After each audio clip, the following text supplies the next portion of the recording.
मैं अपने दोस्तों से यह बातें सुनता आ रहा था कि कम उम्र की पत्नी का बहुत फायदा होता है।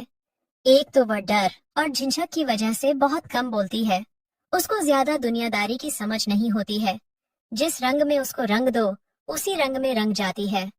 अपने पति का हर हुक्म मानती है। उसका दिमाग कच्चा होता है और वह डरी सहमी सी रहती है। अपने पति से उसके मुकाबले में बड़ी उम्र की पत्नियों के बहुत नुकसान होते हैं, जैसे कि वह समझदार होती है, छोटे छोटे मामलों को और भी ज्यादा बढ़ाकर पेश करती हैं, घर में लड़ाई झगड़ा करती हैं और पूरे घर पर अपना अधिकार जमाना चाहती हैं। अपने दोस्तों की इन्हीं बातों को सुनकर मैंने फैसला कर लिया था कि मैं भी छोटी उम्र की लड़की से ही शादी करूंगा। इसलिए मैंने अपने घर में अपनी माँ को बोल दिया था कि मैं किसी कम उम्र की लड़की से शादी करूंगा, तो आप मेरे लिए कोई कम उम्र की लड़की देखें। मेरी बात सुनकर मेरी माँ मेरा मुंह देखने लगी थी और कहने लगी कि कैसे बेशर्मों जैसी बातें कर रहा है। अरे छोटी उम्र की लड़की का पता नहीं कि वह घर को संभाल भी पाएगी या नहीं। अपनी उम्र के हिसाब से लड़की लेकर आएगा तो वह हमारे घर को भी संभालेगी और तुझे भी संभालेगी। लेकिन मैंने माँ की एक नहीं सुनी। मैंने कहा कि मुझे शादी करनी है तो कम उम्र की लड़की से ही करनी है, नहीं तो मैं शादी नहीं करूंगा। मेरी खुद की उम्र 30 साल की हो चुकी थी। मुझे पत्नी चाहिए थी, वह भी कम उम्र की। मैं अपने घर का इकलौता बेटा था। मजबूरन मेरी माँ को मेरी बात माननी पड़ी और उन्होंने मेरे लिए कम उम्र की लड़की ढूंढना शुरू कर दी। और जल्दी ही एक ऐसी लड़की मिल गई जो मुझे भी पसंद आई और मेरी माँ को भी। उस लड़की की उम्र ज्यादा से ज्यादा 16 से 17 साल की होगी। उसका नाम जानवी था और फिर चट मंगनी और पट ब्याह हो गया। आज मेरी शादी थी और मेरी दुल्हन सुहाग की सेज पर बैठी मेरा इंतजार कर रही थी। मैं बेहद खुशी के आलम में अपने कमरे में दाखिल हुआ था, जहां पर मेरी नई नवेली दुल्हन जानवी बैठी हुई थी। जानवी बहुत ही खूबसूरत थी। उसकी खूबसूरती को देखकर मैं हैरान भी था और खुश भी था। मैं अपने दिल की धड़कनों पर काबू पाते हुए आगे बढ़ा और उसके सामने जाकर बैठ गया था। न जाने कितनी देर तक मैं उसके हुस्न को देखता रहा और दिल ही दिल में खुश होता रहा कि मुझे कितनी कम उम्र और कितनी सुंदर पत्नी मिली है। वह बहुत ही मासूम लग रही थी। इससे पहले मैंने जानवी को सिर्फ फोटो में ही देखा था, लेकिन हकीकत में तो जानवी और भी ज्यादा सुंदर थी। मैंने महसूस किया था कि उसके हाथ पांव कांप रहे थे। वह बहुत ज्यादा डरी हुई थी और उसे डरा हुआ देखकर मुझे खुशी भी हो रही थी। मेरे दोस्तों की पढ़ाई हुई पट्टी मेरे आंखों पर बंधी हुई थी। उन्होंने मुझे समझाया था कि अपनी पत्नी की ज्यादा तारीफ मत करना। पहले ही रात में उसे इतना डरा धमका कर रखना कि वह तुझ पर हावी न होने पाए, नहीं तो बाद में तो उसे काबू नहीं कर पाएगा। और मैं इन सारी बातों पर अमल कर रहा था। इसलिए जानवी को डरा सहमा देखकर मुझे बहुत ज्यादा खुशी हो रही थी कि चलो, जानवी तो मेरे डराने से पहले ही डरी हुई है, इस डरी सहमी सी लड़की को थोड़ा और डराया जाए। ये ख्याल मेरे दिल में आया तो मैंने अपने फोन पर 2 मिनट का टाइमर सेट किया। 2 मिनट के बाद मेरे फोन पर रिंगटोन बजी। मैं फोन लिए कमरे के एक कोने में चला गया और फोन पर किसी से बहुत ही ज्यादा गुस्से से बातें करने लगा। मैं गुस्से से फोन पर बोलने लगा कि आज मेरी शादी है और तुम्हें यही समय मिला है। मुझे यह बुरी खबर सुनाने का तुमको पता नहीं है। मैं कितना गुस्से वाला इंसान हूँ। मुझे लोगों का बकबक करना बिल्कुल भी पसंद नहीं है और जब मुझे गुस्सा आ जाए तो मैं यह नहीं देखता कि मेरे सामने कौन इंसान खड़ा है। जिस इंसान को अपनी खैर चाहिए वह मेरे सामने जबान नहीं चलाता। और तुम्हारी इतनी हिम्मत कि तुम मुझे बातें सुना रहे हो। कल मैं तुम्हारे पास आता हूँ और तुम्हें ठीक करता हूँ। तुम्हें सीधा नौकरी से निकाल दूंगा, क्योंकि गलतियों की मेरे पास कोई माफी नहीं है और तुमने गलती की है और तुम्हारी यही सजा है कि तुम्हें नौकरी से निकलना पड़ेगा। जो बातें मैं अपनी पत्नी को सुनाना चाहता था, वह सारी बातें मैंने फोन पर किसी और को सुनाकर अपनी पत्नी के कानों में डाल दी थी। उसके बाद मैं उसके पास गया और फिर मैंने उसको मुंह दिखाई की अंगूठी दी थी। उसने मेरे हाथ से अंगूठी लेकर सामने टेबल पर रख दी। उसकी यह हरकत मुझे बहुत बुरी लगी थी। मैंने उससे कहा कि इसे पहन लो। उसने कहा कि मुझे अंगूठियां पसंद नहीं है। उसकी बात सुनकर मुझे बहुत गुस्सा आ गया था, लेकिन मैं इतनी खूबसूरत रात को गुस्से की नजर नहीं करना चाहता था। मैंने उसका हाथ अपने हाथों में लिया तो कुछ ऐसा हुआ जिसकी मुझे बिल्कुल भी उम्मीद नहीं थी। मेरी पत्नी ने अपना हाथ मेरे हाथों से एकदम से खींच लिया और उसके चेहरे पर ऐसे एक्सप्रेशन आ गए कि जैसे उसे बहुत ज्यादा गर्मी लग रही हो। उसके हाथ पैर डर के मारे कांप रहे थे। मैंने अभी उसे कुछ नहीं बोला था कि तभी डर के मारे वह बेहोश हो गई थी। उसको बेहोश होते देखकर मैं बहुत ज्यादा घबरा गया कि अब मैं क्या करूं, क्योंकि अगर मैंने बाहर जाकर सबको बताया कि दुल्हन शादी की पहली रात को ही बेहोश हो गई तो सब लोग इस बात का गलत मतलब निकालेंगे और फिर मेरी कितनी बदनामी होगी। मैं किसी से नजरें मिलाने के लायक नहीं रहूंगा। ये सब सोचकर मैं और भी ज्यादा परेशान हो गया। फिर मैंने अपने हिसाब से उसे होश में लाने की भरपूर कोशिश की। उसके मुंह पर पानी के छींटे मारे, उसे झिझोड़ कर होश में लाने की कोशिश की थी। तब भी वह होश में नहीं आई तो मैं परेशानी से कमरे के अंदर ही चक्कर काटने लगा था और सोचने लगा कि यह समस्या किसके सामने ले जाकर रखूं। मेरे माँ बाप तो पहले ही बड़ी उम्र की लड़की लाना चाहते थे ताकि वह घर का सारा काम संभाल सके। मेरी माँ का कहना था कि एक 16 से 17 साल की लड़की क्या काम करेगी। मेरी माँ ने कहा, ऐसी बहू होनी चाहिए जो कि बहुत ही समझदार हो, बहुत ही सलीकेदार हो और घर को संभाल सके। लेकिन मैंने सब घर वालों की मर्जी के खिलाफ अपनी मर्जी की और एक कम उम्र की लड़की से शादी की।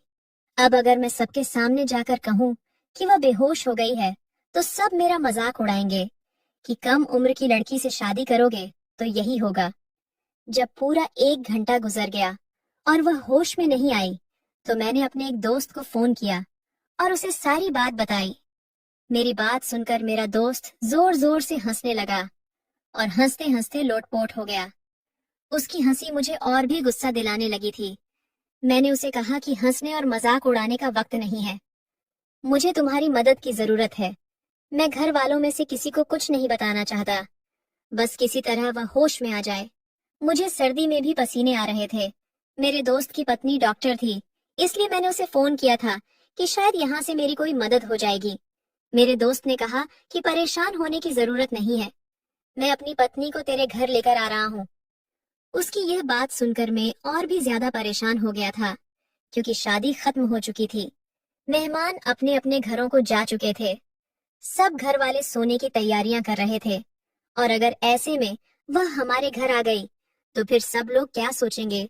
जरूर उन लोगों को समझते देर नहीं लगेगी कि जरूर दुल्हन के कमरे में कुछ गड़बड़ है। मैं अपने आप पर गुस्सा करने लगा कि क्यों बेकार में मैं मदद मांग बैठा। ऐसा लग रहा था कि जैसे मैं बुरी तरह से फंस गया हूँ और फायदे की बजाय उल्टा नुकसान होने वाला है।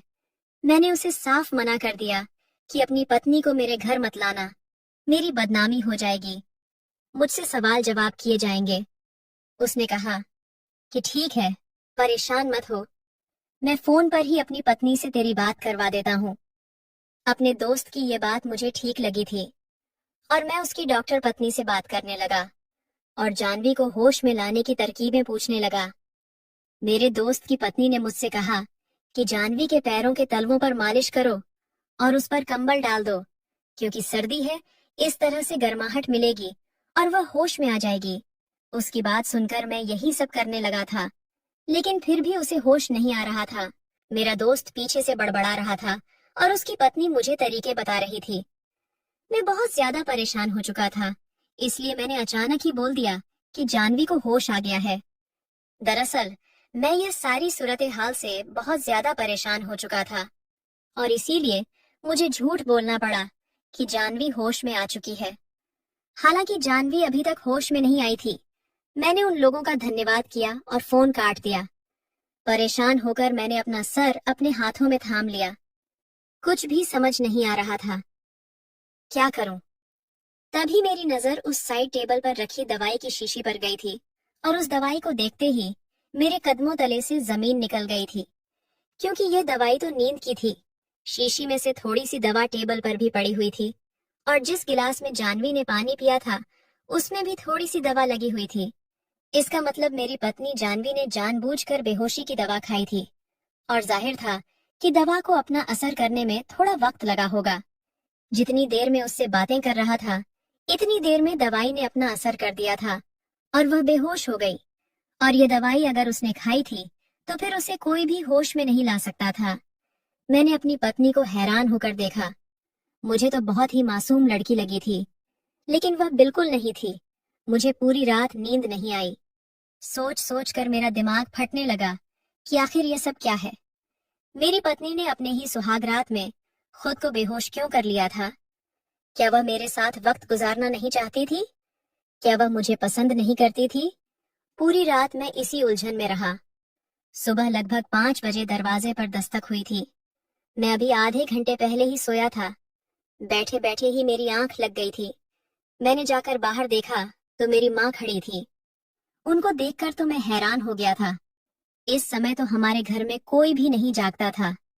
माँ भी सुबह को इतनी जल्दी नहीं जागती थी, और आज तो शादी की कोई रस्म भी नहीं करनी थी, क्योंकि मैंने घर में पहले ही कह दिया था कि अब जितनी भी रस्में करनी है वह एक दिन छोड़ कर करना, क्योंकि शादी के कामों के चक्कर में बहुत ज्यादा थकावट हो गई थी। माँ बोली कि तुम अभी तक उस कमरे में क्या कर रहे हो? चलो निकलो बाहर। मैं हैरानी से माँ को देखने लगा था। मैंने कहा कि माँ, मेरी अभी अभी शादी हुई है और ये मेरा कमरा है। अगर मैं यहाँ नहीं हूँगा तो कहाँ हूँगा?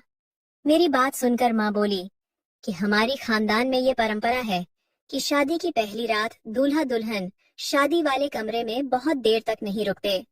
सुबह होने से पहले ही उन्हें कमरे से निकलना होता है, नहीं तो यह अशुभ माना जाता है। माँ की बात सुनकर मुझे गुस्सा आने लगा था। मैंने कहा कि क्या माँ, आप आज के जमाने में भी शुभ अशुभ के चक्कर में पड़ी हुई है? मेरी बात सुनकर माँ ने मुझे एक जोरदार डांट लगाई थी मजबूरन। मैंने कहा, ठीक है माँ, चलिए चलते हैं। माँ ने कहा, नहीं तुम जाओ, मुझे दुल्हन से कोई काम है। मैंने कहा, भला आपको दुल्हन से क्या काम है? जो भी काम है वह बाद में कर लेना, अभी वह सो रही है।